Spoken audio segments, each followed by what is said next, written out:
Hello बच्चों, मैं अमरजीत कुमार अपने YouTube channel the Gurukul coaching के माध्यम से आपका स्वागत करता हूँ। आज हम लोग साइंस में फिजिक्स पढ़ेंगे और आज का टॉपिक है लाइट। लाइट का मतलब क्या होता है? प्रकाश। यानी कि हम जितनी भी वस्तुएं देख पाते हैं वो लाइट की सहायता से ही, प्रकाश की सहायता से ही देख पाते हैं। अगर प्रकाश ना हो, अंधकार हो जाए तो हम किसी भी वस्तुओं को अपनी आंखों से नहीं देख पाएंगे। तो सबसे पहले हम जानेंगे कि प्रकाश होता क्या है, व्हाट इज लाइट।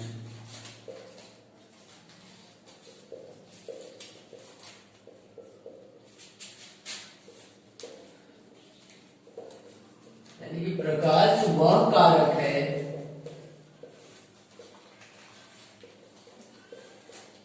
जिसकी सहायता से हम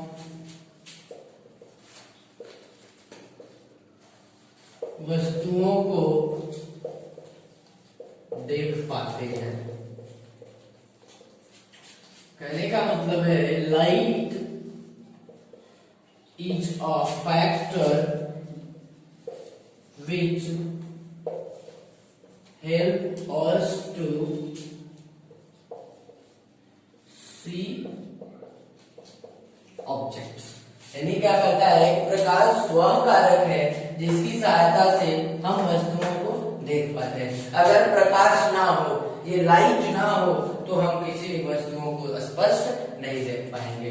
उसी तरह light is a factor which help us to see object. वस्तुओं को देखने में प्रकाश हमारी मदद करता है।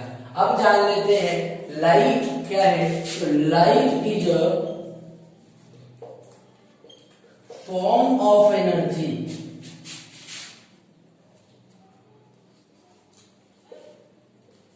एनर्जी का मतलब होता है ऊर्जा। यानी प्रकाश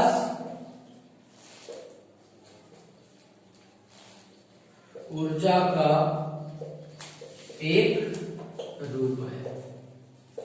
अब हम जानेंगे source of light. Source of light का मतलब होता है कि लाइट किन किन वस्तुओं से हमारे पास आती है, पहुंचती है। Source of light, sources of light यानी प्रकाश के स्रोत। प्रकाश के स्रोत, ये प्रकाश के स्रोत नेचुरल, ये दो तरह के होते हैं। पहला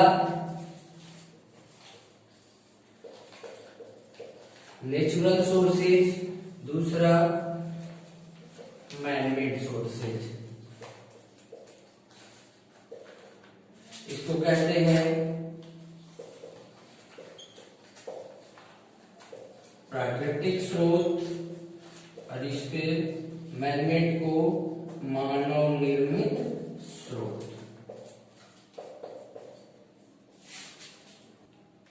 नेचुरल सोर्सेज यानी कि प्राकृतिक स्रोत। प्राकृतिक स्रोत के बारे में जानेंगे कि होता क्या है। यानी नेचुरल सोर्सेज का मतलब होता है कि वैसे स्रोत, प्रकाश के वैसे स्रोत जिसका निर्माण प्रकृति के द्वारा हुआ है, या कहें तो गॉड के द्वारा हुआ है, ईश्वर के द्वारा हुआ है। मानव का इसे बनाने में कोई योगदान नहीं है, कोई हाथ नहीं है, इसलिए इसे क्या कहेंगे? प्राकृतिक स्रोत कहेंगे। प्रकाश के वैसे स्रोत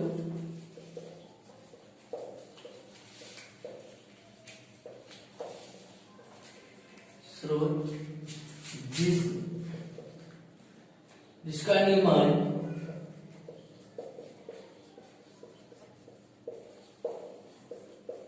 प्रकृति अर्थात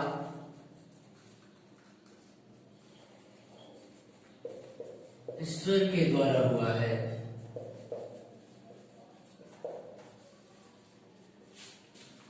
वैसे स्रोत को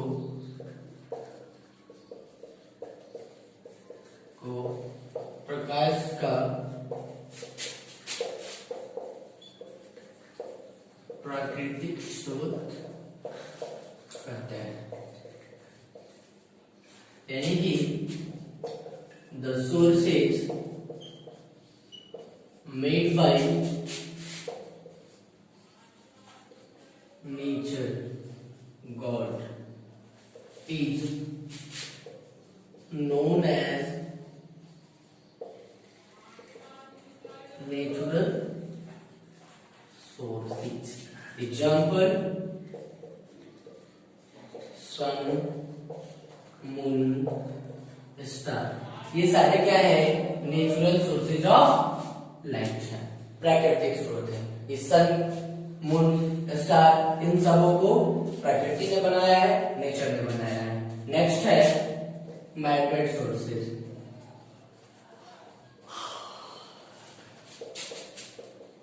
यानी कि मानव निर्मित स्रोत।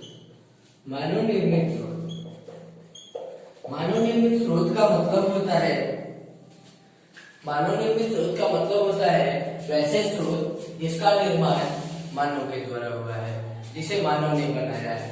यानी कि प्रकाश के वैसे स्रोत, प्रकाश के वैसे स्रोत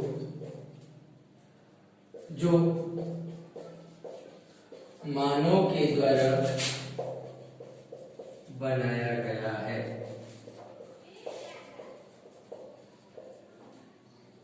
उसे मानव निर्मित स्रोत कहते हैं।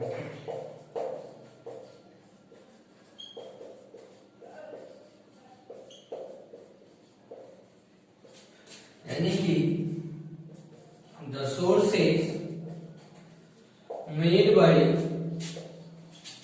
Human beings called man-made sources.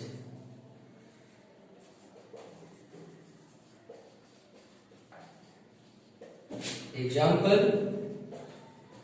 bulb, tube light, torch, etc.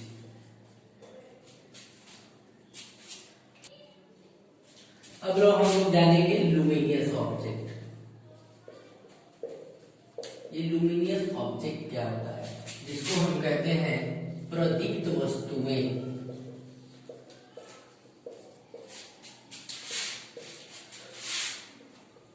वे वस्तुएं जो प्रकाश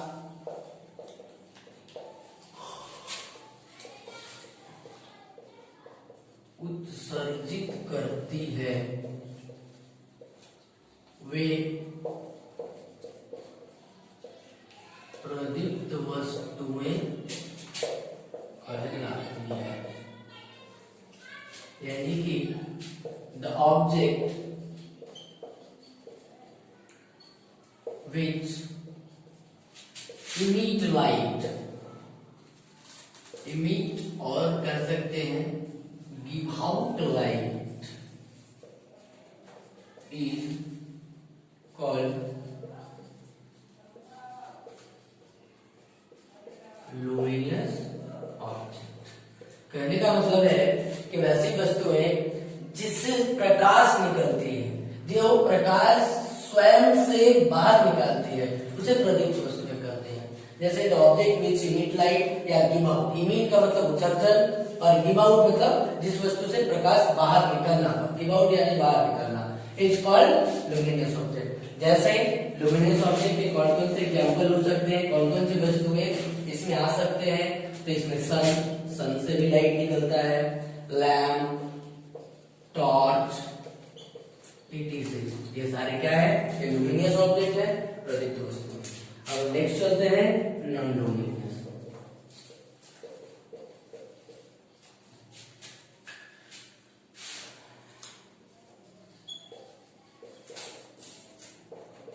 यानी कि इसे कहते हैं अप्रदीप्त वस्तुएं। वे वस्तुएं जो प्रकाश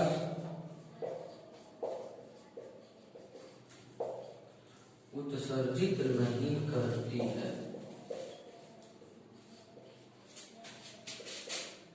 वे अप्रदीप्त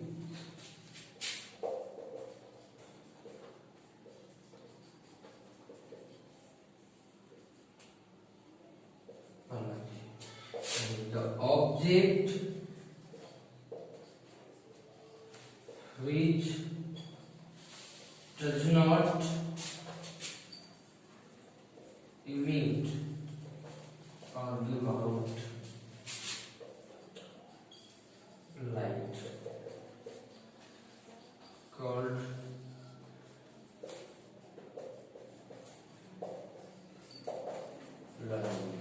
यानी कि वैसी वस्तुएं जो प्रकाश उत्सर्जित नहीं करती हैं, जिससे होकर प्रकाश बाहर नहीं निकलता है, and object this does not emit light या give light is called non emitter object. जैसे आप एग्जांपल की बात करते हैं, जैसे पेन की बात कर रहे हैं, पेन से कभी भी लाइट नहीं निकलता है। बेंच की बात कर रहे, बेंच से नहीं निकलता है। और उसके बाद टेबल की बात कर रहे, और भी बहुत सारे चीजें हैं, जैसे आप कह सकते हैं बुक भी एग्जांपल में ले सकते हैं, etc। ये सब ऐसी वस्तुएं हैं जिनसे होकर प्रकाश नहीं निकलता है, इसलिए नॉन-लुमिनस ऑब्जेक्ट है। अब हम बात करेंगे कि जब लाइट किसी वस्तु से निकलती है और निकलने के बाद जब किसी वस्तु पर जाकर टकराती है, उस पर पड़ती है, तो पड़ने के बाद क्या होता है, कैसे वो रिएक्ट करता है, यानी कि response of material towards light falling on them.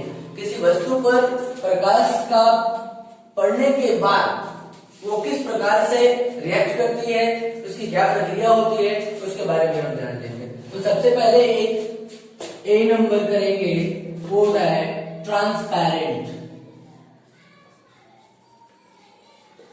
Transparent material यानी कि पारदर्शी पदार्थ। पारदर्शी, पार का मतलब होता है आर पार, और दर्शी मतलब दिखाई देने वाला, यानी कि वैसी वस्तुएं जिस पर प्रकाश पड़ने के बाद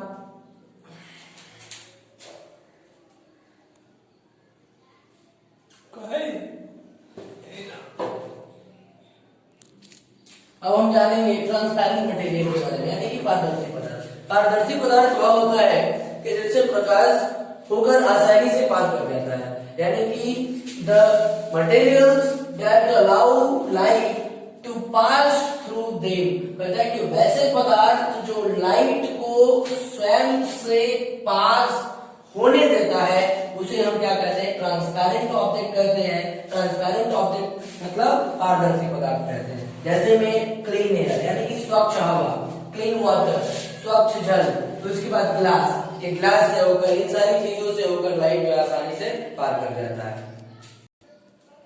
अब हम दूसरे नंबर बी नंबर देखते हैं, ट्रांसलूसेंट मटेरियल। ये ट्रांसलूसेंट मटेरियल का मतलब होता है पारभासी पदार्थ। ये पारभासी पदार्थ का मतलब होता है कि वैसी वस्तुएं जिनसे होकर प्रकाश का कुछ भाग, पूरा नहीं, कुछ भाग, थोड़ा सा भाग पार कर पाता है, उसे हम क्या कहते हैं, पारदर्शी पदार्थ कहते हैं। वैसी वस्तुएं जिनसे होकर प्रकाश का कुछ भाग ही पार कर पाता है, उसे पारदर्शी पदार्थ कहते हैं। यानी कि materials that allow some part of light, प्रकाश का कुछ भाग, some part of light to pass through them, खुद से होकर पास होने देता है, इज कॉल्ड ट्रांसलूसेंट मटेरियल। वैसे पदार्थ को ट्रांसलूसेंट मटेरियल कहते हैं। जैसे टिश्यू पेपर, टिश्यू पेपर पे अगर आप लाइट जलाते हैं तो पूरा लाइट पार नहीं कर पाता है, लाइट का कुछ भाग ही पार कर पाता है। बटर पेपर, बटर पेपर पे आप जब लाइट जलाकर देखिएगा तो उसका लाइट का कुछ भाग ही पार कर पाता है। या वैसे पेपर जिसमें ऑयल लगा हो, आप उसमें भी आप लाइट जलाइएगा तो लाइट जलाने के बाद प्रकाश का कुछ भाग ही पार करेगा। तो ये सब क्या है, ट्रांसलूसेंट मटेरियल के एग्जांपल्स हैं। अब हम तीसरे नंबर में बात करते हैं ऑपेक मटेरियल। ऑपेक मटेरियल का मतलब होता है अपारदर्शी। अ का मतलब न, पार मतलब पार जाना, और दर्शी यानी कि वैसी वस्तुएं जिनसे होकर प्रकाश पार नहीं कर पाता है। वैसी वस्तुएं जिनसे होकर प्रकाश पार नहीं कर पाता है उसे हम अपारदर्शी पदार्थ कहते हैं। जैसे अब यहाँ देखिए क्या है, मटेरियल्स दैट नॉट अलाउ, कहता है कि वैसे मटेरियल जो अलाउ नहीं करता है, क्या अलाउ नहीं करता है, नॉट अलाउ लाइट, प्रकाश को अलाउ नहीं करता है, टू पास थ्रू देम, खुद से होकर पार करने में। Materials that not allow light to pass through them is called opaque material. Example, wood यानी लकड़ी पे आप जलाते हैं तो कभी भी प्रकाश उससे होकर पास दूसरी तरफ नहीं जा सकते। या मेटल शीट, कोई भी धातु का आप शीट ले लीजिए, अगर एक तरफ आप लाइट जलाइए तो दूसरी तरफ लाइट नहीं जलेगा। या आप अगर आपका दरवाजा की एक तरफ लाइट जलाइए तो वो लाइट दूसरी तरफ पार नहीं कर पाएगा। तो वो सारे पदार्थ क्या होंगे? अपारदर्शी पदार्थ होंगे, ऑपेक ऑब्जेक्ट होंगे। चलिए अब हम बात करते हैं प्रोपगेशन ऑफ लाइट। कहने का मतलब है प्रकाश का प्रसार, प्रकाश कैसे फैलती है, कैसे गमन करती है, इसके बारे में जानेंगे। तो सबसे पहली बात कि light always travel in a straight line, प्रकाश हमेशा सीधी रेखा में गमन करती है। जब भी जहां से भी चलेगी वो हमेशा क्या करेगी? स्ट्रेट लाइन में ही जाएगी, वो कभी भी कर्व लाइन में नहीं जाएगी।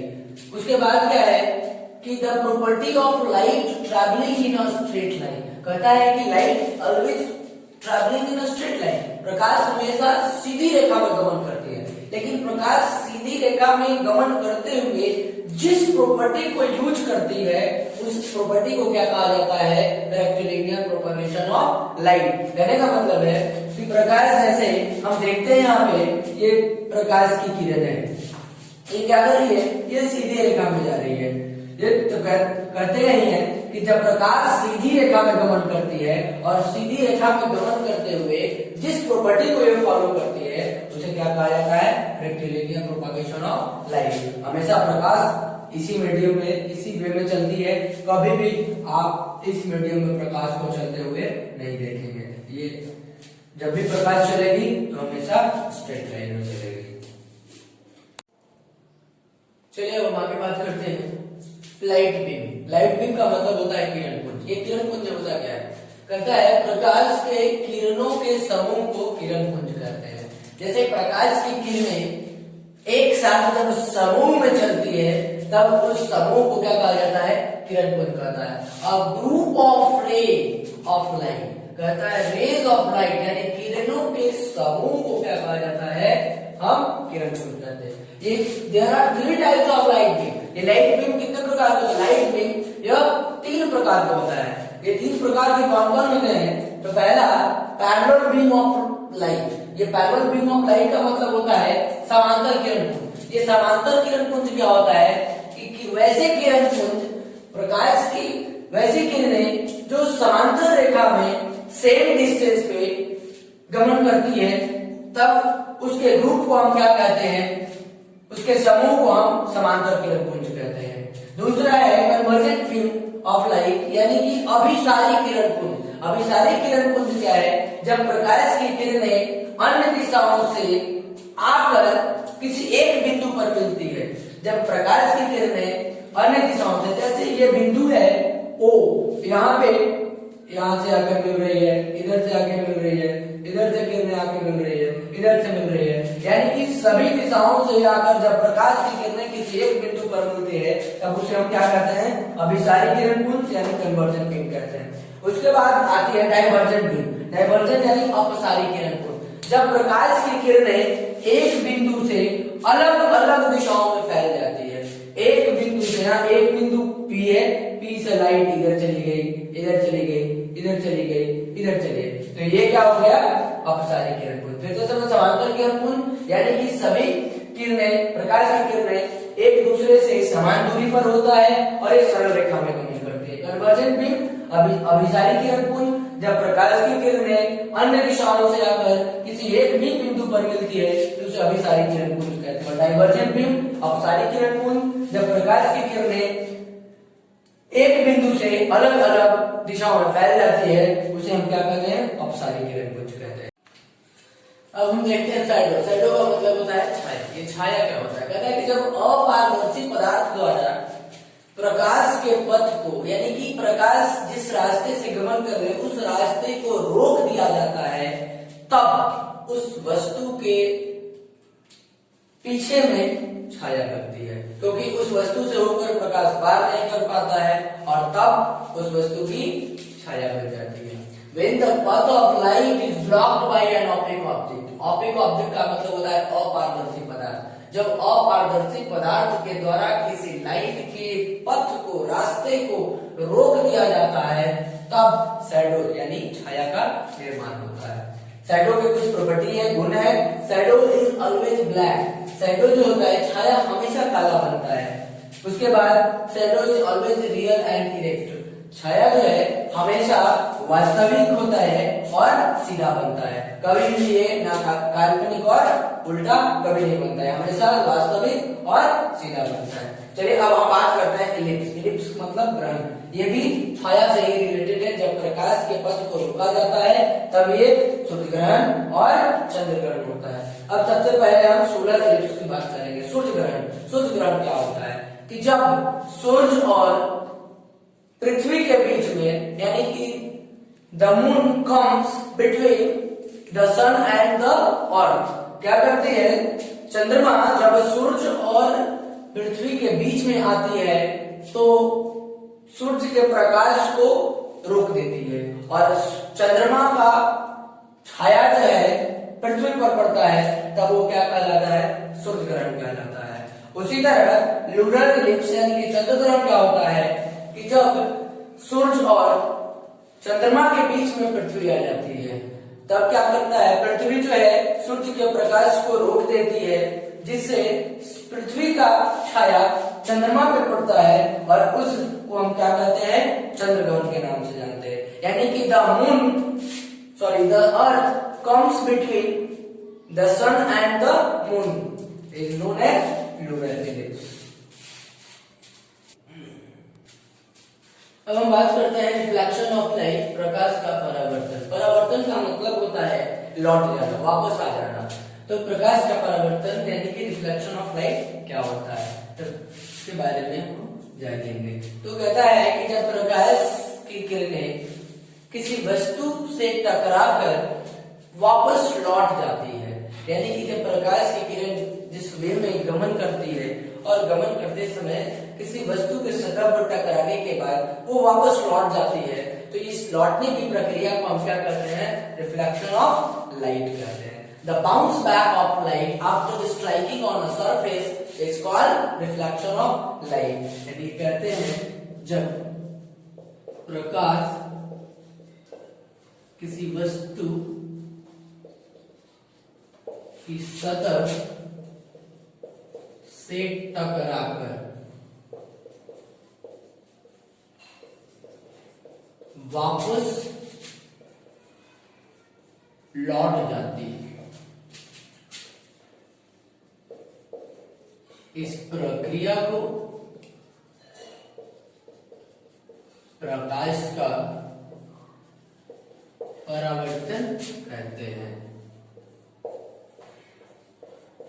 यानी कि जब वस्तु किसी वस्तु की सतह से टकराकर वापस लौट जाती है, इस लौटने की प्रक्रिया को प्रकाश का परावर्तन कहते हैं। यानी कि the bounce back of light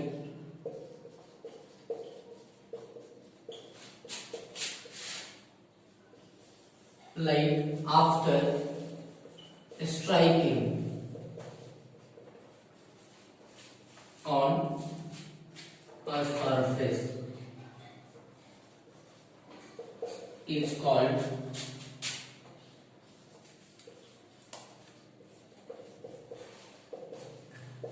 reflection of light। हम लोग करेंगे लॉ ऑफ रिफ्रैक्शन।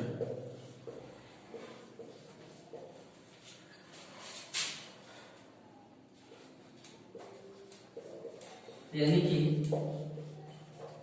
परावर्तन के नियम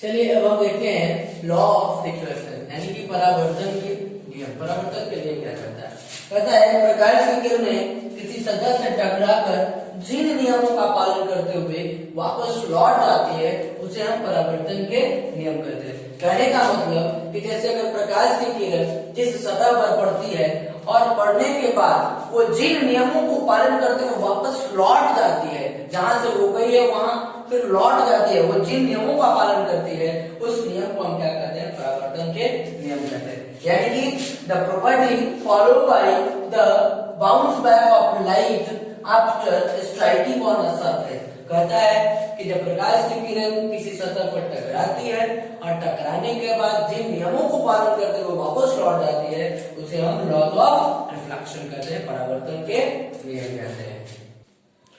चलिए लॉ ऑफ रिफ्लेक्शन में हम देख लेते हैं ये कैसे वर्क करता है। सबसे पहले क्या होती है, यहाँ पर मान लीजिए कि सन है, ये सन से क्या है, ये किरण आ रही है, रे ऑफ लाइट जो है आती है, तो ये आने के बाद इस बिंदु पर टकराती है, तो ये आती हुई किरण को हम लोग क्या कहते हैं, इंसिडेंट रे कहते हैं। जब कोई किरण आती है तो आती हुई किरण को हम आपतित किरण यानी कि इंसिडेंट रे कहते हैं, और वो जाकर सरफेस पर, इस सरफेस का नाम है, इसको कहते हैं रिफ्लेक्टेड सरफेस यानी कि परावर्तक सतह। इस परावर्तक सतह के इस बिंदु पर पड़ती है और पड़ने के बाद ये जहां से आती है ये वापस लौट जाती है, और लौटती हुई किरण को हम क्या कहते हैं, रिफ्लेक्टेड रे कहते हैं, परावर्तित किरण कहते हैं। तो प्रकाश की किरणें जब आती है तो आने वाली किरण को इंसिडेंट रे यानी आपतित किरण कहते हैं, और टकराने के बाद जिस बिंदु को टकराती है उसे इंसिडेंस पॉइंट कहते हैं, आपतन बिंदु कहते हैं, और पॉइंट पर टकराने के बाद फिर वो बाउंस बैक यानी वापस लौट जाती है, तो लौटते हुए किरण को हम लोग रिफ्रैक्टेड रे यानी कि परावर्तित किरण कहते हैं। उसके बाद एक हम नॉर्मल बनाते हैं, नॉर्मल यानी कि 90 डिग्री, अभिलंब, नॉर्मल को हिंदी में अभिलंब कहते हैं। अब क्या है, आपतन कोण क्या होता है, तो इंसिडेंट रे और नॉर्मल के बीच जो एंगल बनता है ये नॉर्मल है और ये इंसिडेंट रे है। नॉर्मल और इंसिडेंट रे के बीच में जो एंगल बनता है उसे हम आपतन कोण कहते हैं, एंगल ऑफ इंसिडेंस कहते हैं या इंसिडेंस एंगल कहते हैं। इंसिडेंस एंगल को या एंगल ऑफ इंसिडेंस को या आपतन कोण को हम आई से दर्शाते हैं। उसके बाद नॉर्मल और रिफ्लेक्टेड रे के बीच में जो कोण बनते हैं, ये रिफ्लेक्टेड रे है, ये नॉर्मल है, इन दोनों के बीच में एंगल आर बन रहा है, इसे हम क्या कहते हैं, एंगल ऑफ रिफ्लेक्शन कहते हैं, परावर्तन कोण कहते हैं। और परावर्तन कोण को, एंगल ऑफ रिफ्लेक्शन को हमेशा आर से दर्शाते हैं। और इस तरह से हम देखते हैं तो there are two laws of reflection, यानी कि प्रकाश के परावर्तन के दो नियम हैं।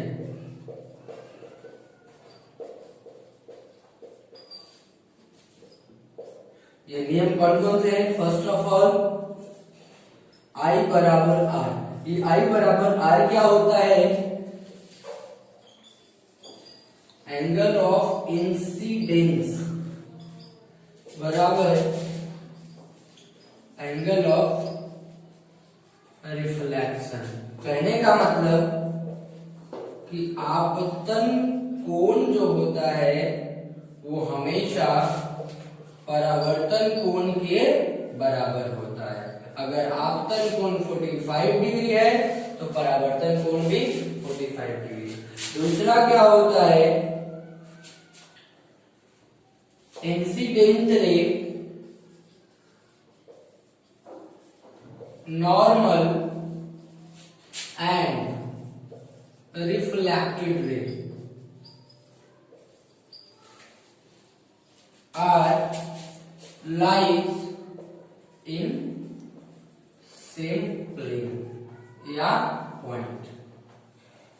यानी कहने का मतलब है इंसिडेंट रे, ये इंसिडेंट रे है, उसके बाद नॉर्मल, ये नॉर्मल है, उसके बाद रिफ्लेक्टेड रे, ये रिफ्लेक्टेड रे है। ये तीनों जो है एक ही प्लेन पे या एक ही बिंदु पर स्थित है। ये दूसरा नियम है। कहने का मतलब कि आपतित किरण, परावर्तित किरण और अभिलंब तीनों एक ही बिंदु पर स्थित होते हैं। ये है प्रकाश के परावर्तन का दूसरा नियम।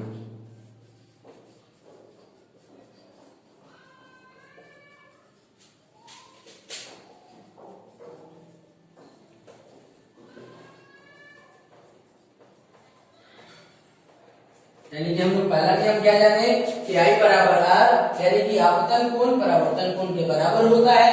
Angle of incidence equal to angle of reflection. ये एंगल ऑफ इंसिडेंस है, ये एंगल ऑफ रिफ्लेक्शन है, यानी कि जितना एंगल ऑफ इंसिडेंस होगा उतना ही एंगल ऑफ रिफ्लेक्शन होगा। दूसरा नियम क्या है कि इंसिडेंट रे, नॉर्मल और reflected ray lies in same plane और पॉइंट। कहता है कि आपतित किरण, ये आपतित किरण है, आने वाली किरण को आपतित किरण है, अभिलंब, ये अभिलंब यानी कि 90 डिग्री, और ये परावर्तित किरण यानी रिफ्लेक्टेड रे, टकराने के बाद जो किरण वापस लौट जाती है उसे परावर्तित किरण कहते हैं। ये तीनों एक ही तल यानी एक ही बिंदु पर स्थित है।